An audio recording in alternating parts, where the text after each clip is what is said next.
गुरु प्यारी साध संगत जी, सभी को प्यार भरी राधा स्वामी जी, आपका हमारे YouTube चैनल सतगुरु ज्ञान में स्वागत है जी। आपसे विनती है साखी को शुरू से लेकर अंत तक जरूर सुनना जी, और हमारे इस चैनल को भी सब्सक्राइब करना ना भूलना जी। बहुत समय पहले की बात है, किसी नगरी में एक गुरुवर जंगलों के बीच अपनी कुटिया बनाकर रहा करते थे। आसपास बहुत ही अच्छा वातावरण था, शुद्ध था और एकदम अच्छा था और शांत वातावरण भी था। वहाँ जो कोई भी जाता था वह अपना दुख भूल जाता था। उस वातावरण की शांति में एक असीम शांति प्राप्त होती थी, जिससे जो भी कोई वहाँ अपने दुख लेकर जाता वह उसे भूल जाया करता। एक दिन वह गुरुवर अपने कुछ शिष्यों को उपदेश दे रहे थे। वह कह रहे थे, हमें अत्यधिक कम बोलना चाहिए, हमारे पास 2 कान और 1 मुंह है। इसका अर्थ यह है कि हम जितना बोलते हैं उसका 2 गुना हमें सुनना चाहिए, और यही प्रकृति भी चाहती है। इसीलिए उसने हमें इस रूप में ढाला है, इसीलिए इस प्रकृति ने हमें 2 कान और 1 मुंह दिया है। तुमने देखा होगा कि इस प्रकृति में जिस भी पदार्थ की संख्या अत्यधिक है, मतलब कि ज़्यादा है, उस पदार्थ की कीमत उतनी ही कम है, और जो पदार्थ बहुत कम है उसकी कीमत उतनी ही ज़्यादा है। और यही नियम हमारी जीवा पर भी लागू होता है। हम जितना कम बोलेंगे, लोग हमारी बातों को उतना ही गहराई में समझेंगे, हमें उतनी ही गंभीरता से लेंगे। वह हमारी बात सुनेंगे, समझेंगे और हमारी इज्जत भी करेंगे। उन गुरु की यह बात सुन सुनकर उन सभी शिष्यों में से एक शिष्य खड़ा हुआ और उसने उन गुरु से कहा, हे गुरुवर, आपकी बातों को बीच में काटने के लिए मैं माफ़ी मांगता हूँ, लेकिन मेरा एक प्रश्न है, क्या मैं आपसे पूछ सकता हूँ? यह उस शिष्य ने गुरु से इजाज़त लेते हुए कहा। इस पर गुरुवर कहते हैं, अवश्य पूछो, तुम क्या पूछना चाहते हो? तभी वह शिष्य कहता है, हे गुरुवर, यदि हम कम बोलेंगे तो हमारी बात सामने वाला किस तरह से समझ पाएगा? इस पर गुरुवर कहते हैं, तुम क्या कहना चाहते हो?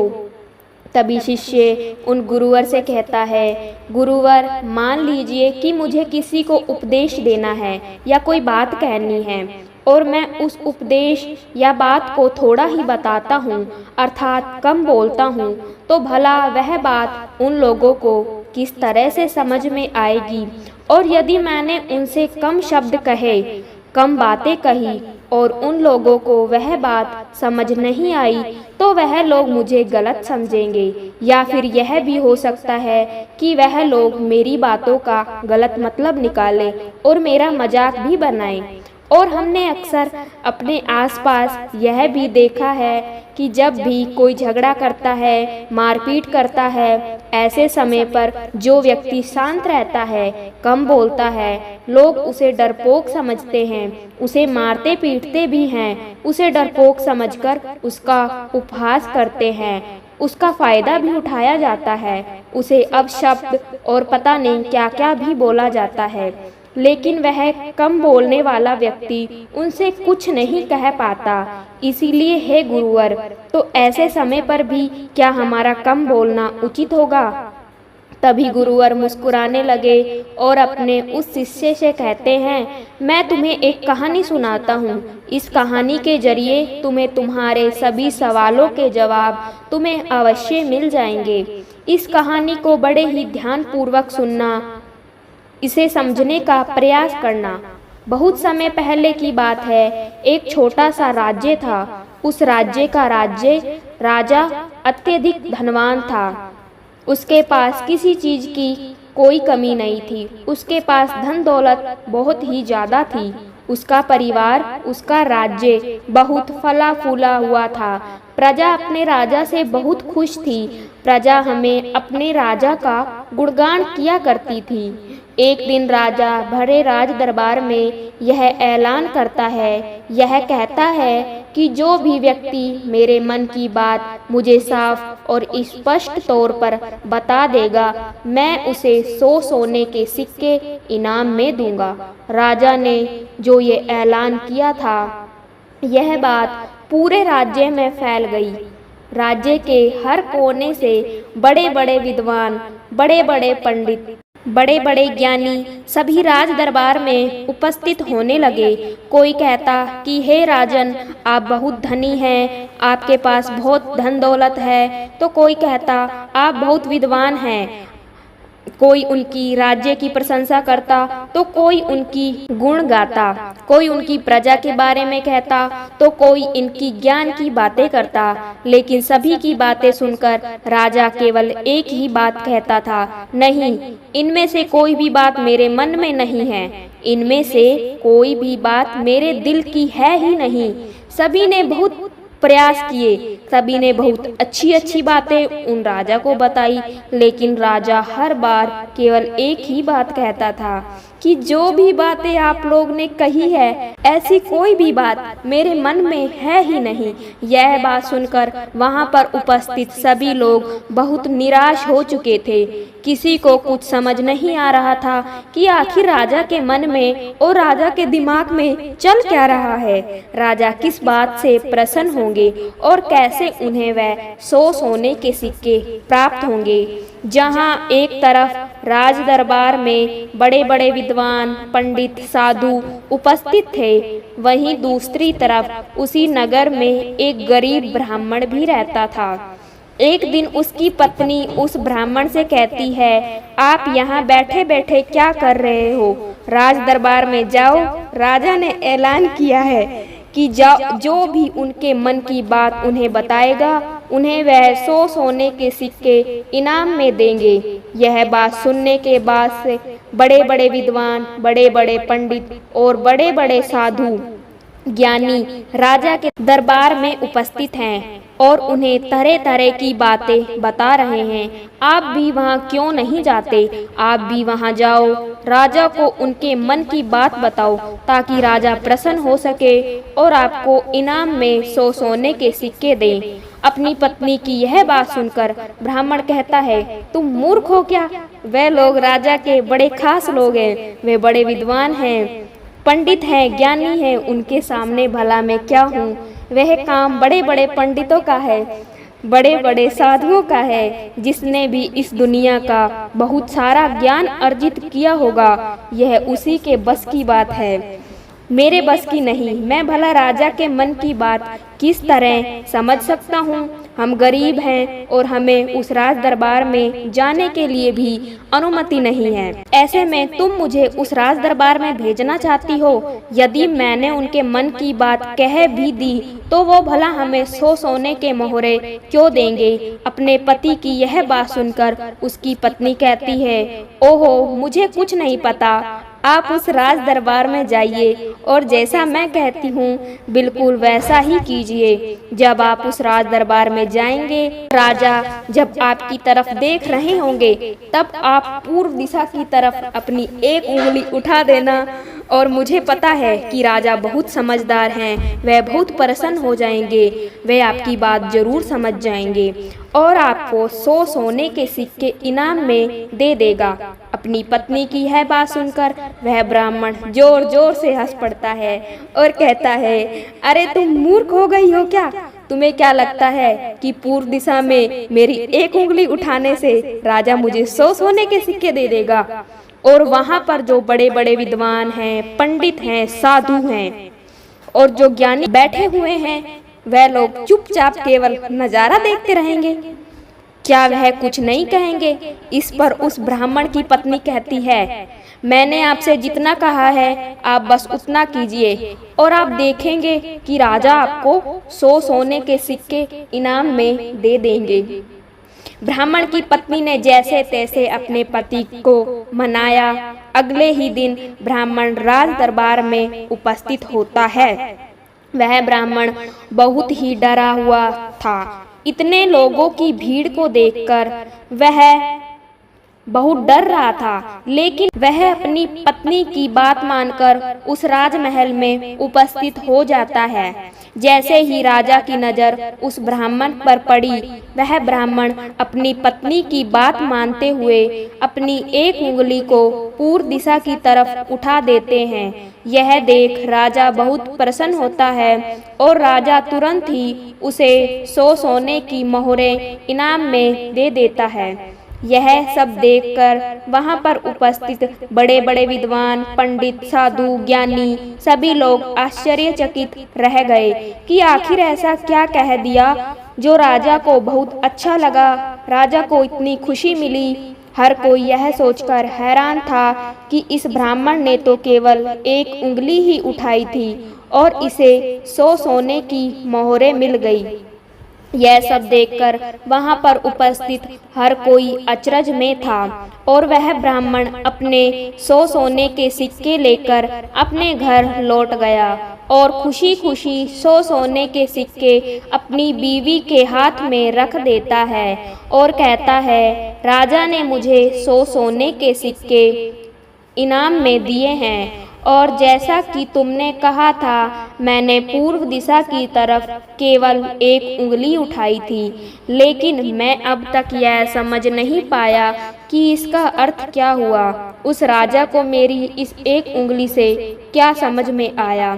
उस ब्राह्मण की पत्नी उस ब्राह्मण से कहती है, यह सब जाने दो, आपको यह बात बताकर कोई मतलब नहीं, आप बैठ जाओ और कल फिर आपको उसी राज दरबार में फिर जाना है।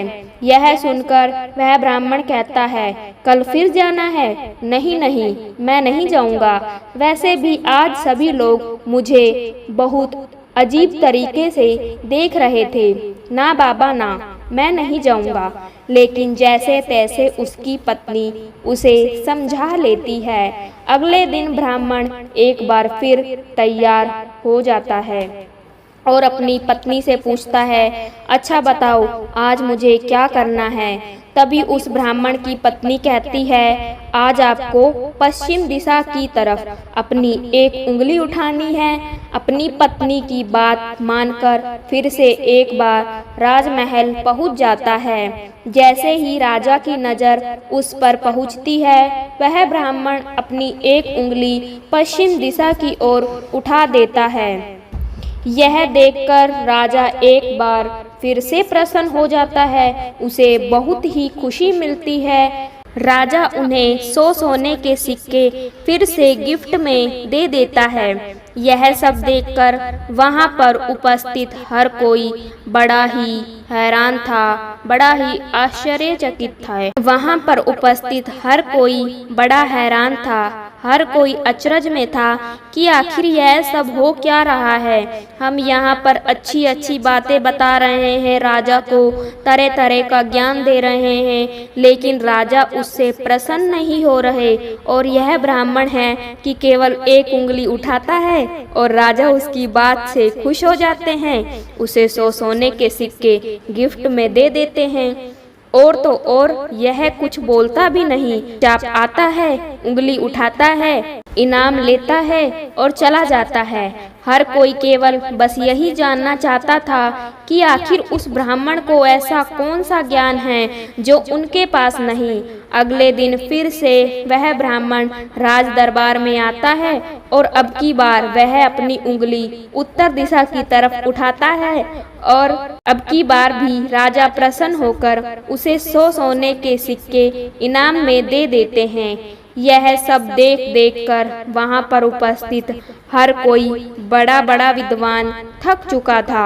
उन्हें कुछ भी समझ नहीं आ रहा था कि आखिर एक उंगली उठाने से राजा किस तरह से प्रसन्न हो जा रहे हैं।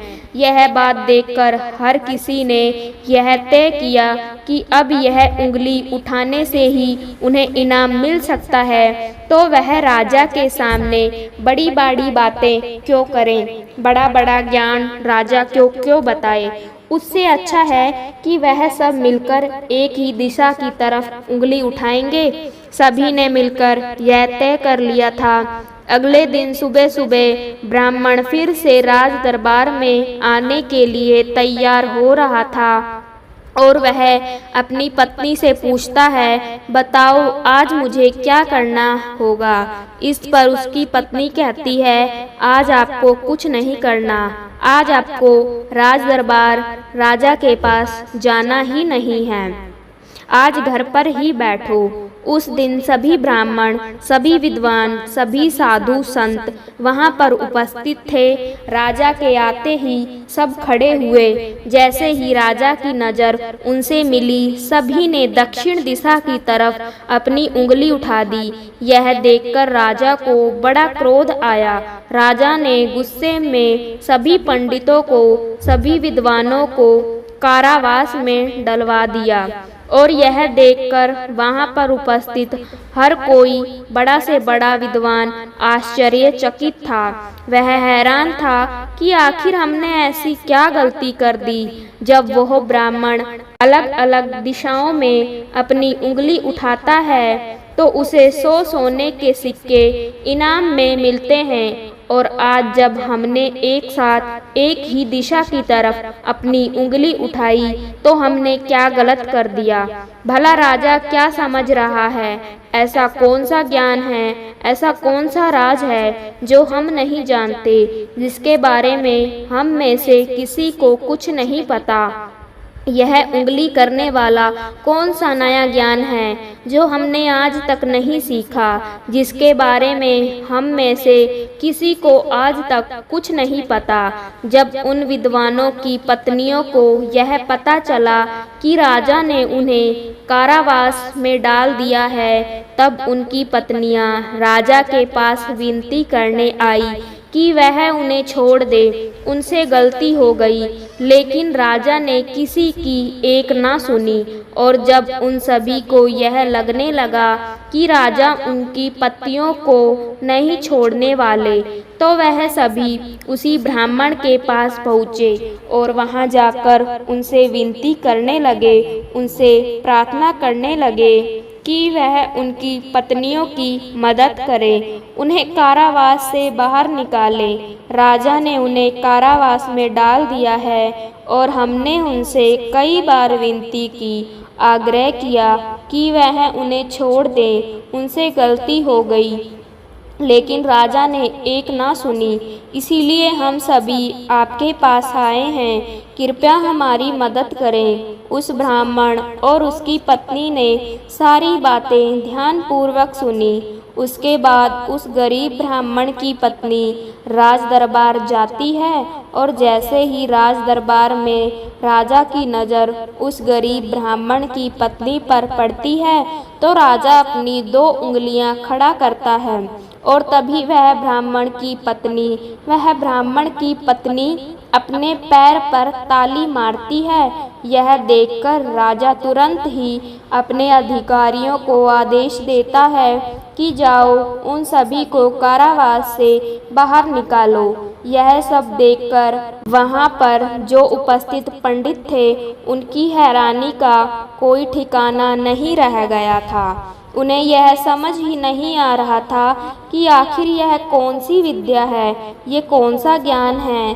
तभी वह ब्राह्मण एक उंगली खड़ी करता है, कभी राजा 2 उंगलियां खड़ी करता है, और कभी यह ब्राह्मण की पत्नी अपनी टांगों पर ताली पीटती है। आखिर यह सब चल क्या रहा है? आखिर यह सब हो क्या रहा है? सभी मिलकर यह तय करते हैं कि इसका जवाब तो हमें वह गरीब ब्राह्मण ही देगा। इसलिए सभी मिलकर उस गरीब ब्राह्मण के घर पहुंचते हैं, और उन सभी पंडितों में से एक पंडित उन गरीब ब्राह्मण से कहता है, आप ही हमें बताइए, यह कौन सी विद्या है जो हम नहीं जानते? आपको भला राजा ने इतनी बार इनाम क्यों दिया, और जब हमने आपकी तरफ एक दिशा में उंगली उठाई तो हमें कारावास में डाल दिया, और जब हमारी पत्नियां हमें छुड़ाने आई, उन्होंने राजा से विनती की, राजा से आग्रह किया कि वह हमें छोड़ दे, लेकिन राजा ने उनकी एक ना सुनी। और जब आपकी पत्नी ने उसी राज दरबार में आकर केवल एक आदेश पर उनके इशारे पर राजा हमें कारावास से छोड़ देते हैं। आखिर यह सब हो क्या रहा है? आखिर आपने यह सब कैसे किया? क्या आप हमें भी यह ज्ञान दे सकते हैं? क्या आप हमें भी यह विद्या सिखा सकते हैं? उन सभी की यह बात सुनकर ब्राह्मण उन सभी से कहता है, इसमें मैंने कुछ नहीं किया है, यह सब तो मेरी पत्नी का किया धरा है। यह सब ज्ञान तो उसने ही मुझे दिया है और उसने जैसा मुझसे कहा मैं वैसा करता चला गया। तभी ब्राह्मण की पत्नी उन पंडितों से कहती है, मैंने पहले दिन अपने पति को कहा था कि वह पूर्व दिशा की ओर अपनी एक उंगली उठाए और उन्होंने बिल्कुल वैसा ही किया, क्योंकि राजा का पूरा राज्य पूर्व दिशा में फैला हुआ है। पूर्व दिशा में उनका यह राज्य अचल रहे। कुछ यही बात राजा के मन में भी चल रही थी, जो राजा के दिल की बात थी। इसलिए राजा प्रसन्न हुए और राजा ने मेरे पति को 100 सोने के सिक्के दिए। दूसरे दिन जब मेरे पति आए तो मैंने उन्हें कहा कि तुम आज के दिन पश्चिम दिशा की तरफ अपनी एक उंगली उठाना, जिसका अर्थ था कि आपका राज्य सूरज के उगने से ढलने तक के बीच में आप ही का राज्य रहेगा। यह बात राजा समझ चुके थे, क्योंकि राजा बहुत ज्ञानी हैं। इसी कारण राजा ने फिर से प्रसन्न होकर मेरे पति को 100 सोने के सिक्के दिए। तीसरे दिन मैंने अपने पति को यह कहा था कि वह उत्तर दिशा की ओर अपनी उंगली उठाए और उन्होंने राज दरबार में बिल्कुल वैसा ही किया। उत्तर दिशा की तरफ उंगली उठाने का अर्थ यह था कि जिस प्रकार इस राज्य के जो पहले राजा थे उनका राज्य अटल था, ठीक उसी प्रकार आपका राज्य भी अटल रहेगा। और यह बात भी राजा के मन की ही थी, जिस कारण राजा ने प्रसन्न होकर खुश होकर उन्हें 100 सोने के सिक्के इनाम में दिए। लेकिन चौथे दिन जब मेरे पति तैयार होकर राज दरबार के लिए निकल रहे थे, तब मैंने इन्हें मना कर दिया। मैंने इन्हें घर पर ही बिठा दिया, क्योंकि मैं जानती थी अब आगे हमें कोई भी सोने के सिक्के नहीं मिलने वाले। उनके मन की जो भी बातें थी वह हमने पहले ही कर दी थी, लेकिन उसी वक्त आप लोगों की मूर्खता के कारण आप सभी ने दक्षिण दिशा की तरफ उंगली उठा दी और इधर तो राजा रावण का राज्य चला गया, उसे मार दिया गया था। इसलिए राजा ने इसे एक गलत संदेश माना और आप सभी को कारावास में डाल दिया। तभी उन सभी पंडितों में से एक पंडित यह कहता है कि यह सब तो ठीक है, लेकिन आपने हमें बाहर कैसे निकाला, जबकि राजा ने तो हमें बाहर निकालने से मना कर दिया था। तभी ब्राह्मण की पत्नी कहती है, जब मैं अपने हाथों में चारा लेकर राज दरबार पहुंची तो राजा ने 2 उंगली खड़ी कर दी और मैं उनका संदेश समझ चुकी थी। इसलिए मैंने अपने हाथों से अपने पैरों पर ताली पीटी, जिसके अर्थ है कि यह तो केवल जानवरों के जैसे हैं, यह तो केवल खाने वाले हैं। राजा का अर्थ यह था कि जानवर तो 2 प्रकार के होते हैं, सींग वाले और बिना सींग वाले, और मेरे ताली पीटने का अर्थ यह था कि यह तो बिना सींग वाले हैं और इनसे आपको कोई नुकसान नहीं, यह तो केवल खाने वाले जानवरों में से हैं, यह आपको कभी भी नुकसान नहीं पहुंचा सकते। और इसी कारण राजा ने आप सभी को कारावास से बाहर निकाल दिया। इतना कहकर उन गुरु ने अपनी यह कहानी यहीं पर समाप्त कर दी और आगे वह अपने शिष्यों को उपदेश देते हुए कहते हैं कि हम कम से कम शब्दों में भी किसी को बड़ा से बड़ा ज्ञान दे सकते हैं। इससे यह भी साबित होता है कि हम कम से कम शब्द बोलकर अपना ज्ञान किसी को भी समझा सकते हैं, लेकिन यहाँ पर एक बात और समझने वाली है। यह है कि जो ज्ञान अर्जित कर रहा है, जिसे हम ज्ञान दे रहे हैं, वह भी उस ज्ञान को समझने वाला होना चाहिए, ज्ञानी होना चाहिए। तभी तो ज्ञान देने का हमारा मकसद पूरा हो सकेगा। अन्यथा हम चाहे कितने भी शब्द बोले, उसे कितना भी समझा ले, उसे कितना भी ज्ञान क्यों ना दे दे, हमारा मकसद कभी पूरा नहीं हो पाएगा, क्योंकि वह हमारी बातें कभी समझ ही नहीं पाएगा। वह तो एक जानवर की तरह होगा जिसे ज्ञान देकर हमारा कोई लाभ नहीं। अज्ञानी को ज्ञान देकर हमें कोई लाभ नहीं। हाँ, यदि आप अज्ञानी को ज्ञान देना ही चाहते हैं तो इसका अर्थ यह नहीं कि आप ज़्यादा शब्दों का उपयोग करें। आप बहुत कम शब्दों में भी उसे ज्ञान दे सकते हैं। आगे गुरुवर अपने सभी शिष्यों से कहते हैं कि हमें अगले जीवन में इन 5 परिस्थितियों में हमेशा चुप रहना चाहिए। जब भी कोई इन 5 परिस्थितियों के समय पर बहुत कम बोलता है या फिर बोलता ही नहीं है, तो ऐसे लोगों को इज्जत दी जाती है, उनका सम्मान किया जाता है, उन्हें एक अलग नज़र से देखा जाता है। लोग उन्हें ज्ञानी समझते हैं क्योंकि उन्हें पता है कब और कहाँ बोलना है और कितना बोलना है। सबसे पहली बात बताते हुए गुरुवर कहते हैं कि जब कोई व्यक्ति तुम्हारी भावनाओं को, तुम्हारे शब्दों को नहीं समझ पा रहा,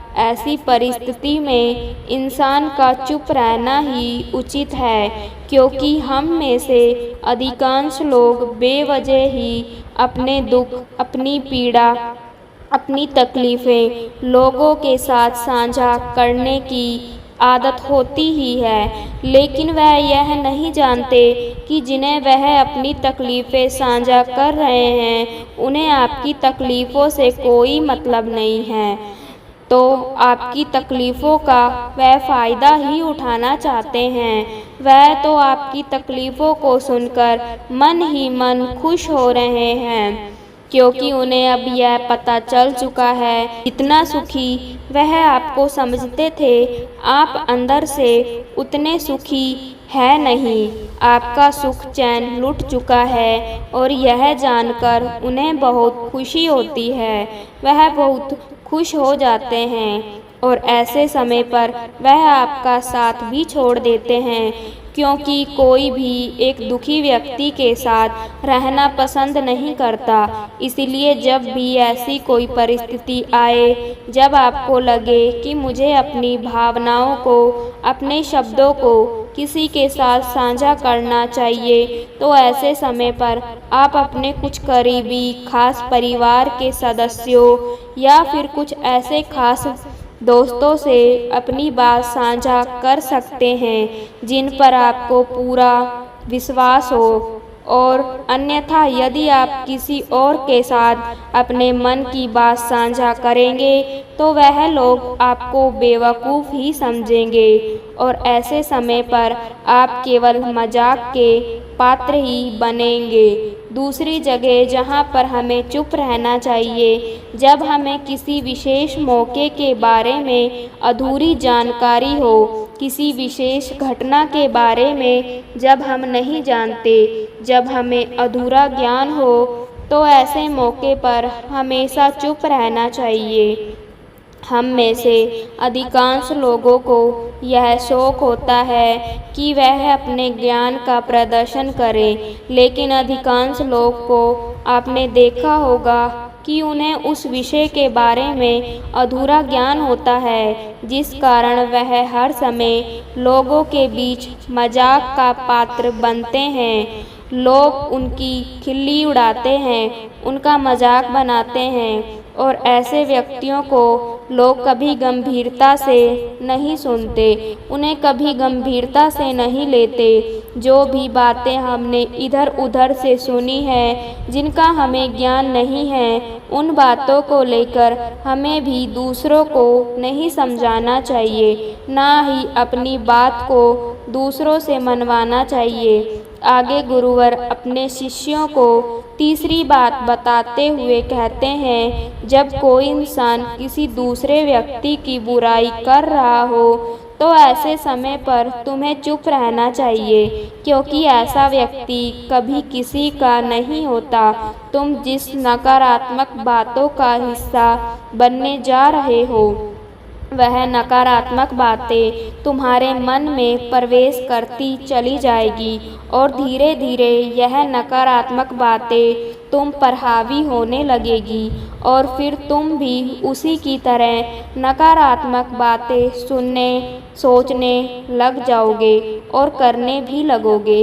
इसीलिए कभी भी इन चीज़ों का हिस्सा ना बने, क्योंकि जो व्यक्ति तुम्हारे सामने किसी तीसरे की बुराई कर रहा है, ऐसा जरूरी नहीं कि वह तुम्हारी बुराई उस तीसरे व्यक्ति के सामने ना कर रहा हो। ऐसे व्यक्ति कभी किसी के नहीं होते, पीठ पीछे एक दूसरे की बुराई करते हैं। इसलिए जब भी कोई व्यक्ति तुम्हारे सामने किसी तीसरे व्यक्ति की बुराई कर रहा हो, तो तुम्हें उसकी बात केवल ध्यानपूर्वक सुननी है, लेकिन उस पर कोई भी प्रतिक्रिया नहीं देनी।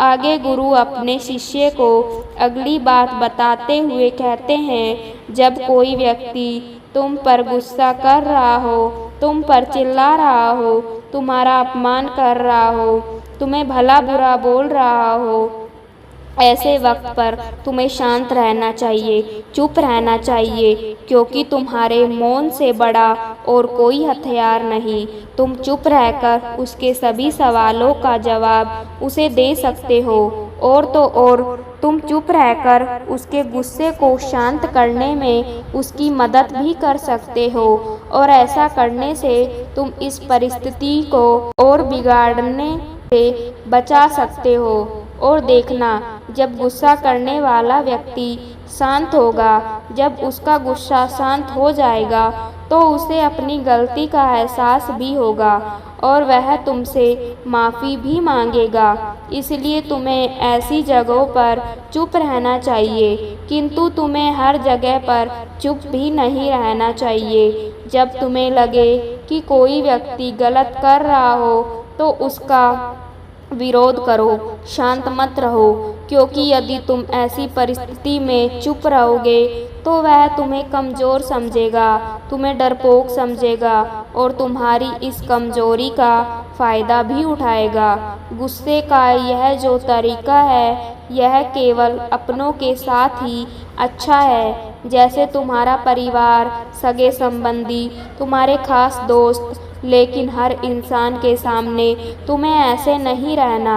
यदि तुम्हारे साथ कोई गलत कर रहा हो, तो इसका जवाब तुम्हें उसे अवश्य देना चाहिए। आगे गुरुवर अपने शिष्य को पांचवी बात बताते हुए कहते हैं कि जब कोई व्यक्ति अपने मन की बात, कोई घटना या कोई दुख भरी बातें तुम्हारे साथ शेयर कर रहा हो, तो ऐसी स्थिति में हमें चुप रहकर ध्यानपूर्वक उसकी सारी बातें सुननी चाहिए। आपने तो देखा ही होगा, जब हम अपनी परेशानी किसी के साथ साझा कर रहे होते हैं, उसी वक्त हमारा कोई ऐसा मित्र या फिर कोई ऐसा सगा संबंधी अवश्य होता है जो हमें बात पूरी करने से पहले ही हमें समाधान देना शुरू कर देता है। और जब कोई ऐसा करता है तो हमारे मन में गुस्सा उत्पन्न होता है, क्रोध आता है, हम उस व्यक्ति से बात तक करना पसंद नहीं करते। जबकि ऐसी परिस्थिति में हमें शांत रहना चाहिए, क्योंकि सामने वाला हमसे यही उम्मीद करता है हम शांत रहकर उसकी सारी बातें ध्यानपूर्वक सुने, जिससे जब वह अपनी बात पूरी करे तो उसे शांति का अनुभव हो। और जब हम ऐसा करते हैं तो उसके मन में हमारे लिए और भी इज्जत बढ़ जाती है। वह यह जान पाता है कि कोई तो है जो हमारी बातें सुनता है, हमें समझता है, जिससे वह तुम्हारी और भी इज्जत करता है, वह तुम्हारा और भी सम्मान करने लगता है। इसीलिए ऐसी परिस्थितियों में हमें चुप रहना चाहिए। इतना कहकर गुरुवर आगे कहते हैं कि इन 5 स्थितियों को हमेशा याद रखना और यहाँ पर इंसान को हमेशा कम ही बोलना चाहिए, मौन रहना चाहिए, क्योंकि इंसान एक दुकान की तरह है और इसका ताला है हमारी जीवा। और जब इस ताले से हमारी दुकान खुलती है, अर्थात हमारे अंदर की बातें जब बाहर आती है, तभी पता चलता है कि इंसान अंदर से कोयले का है या फिर सोने का। इसीलिए कम बोले, लेकिन अपने शब्दों की कीमत बढ़ा दे। और यह तभी होगा जब आप हर परिस्थितियों में सोच समझकर बोलेंगे, कम बोलेंगे और उचित बोलेंगे।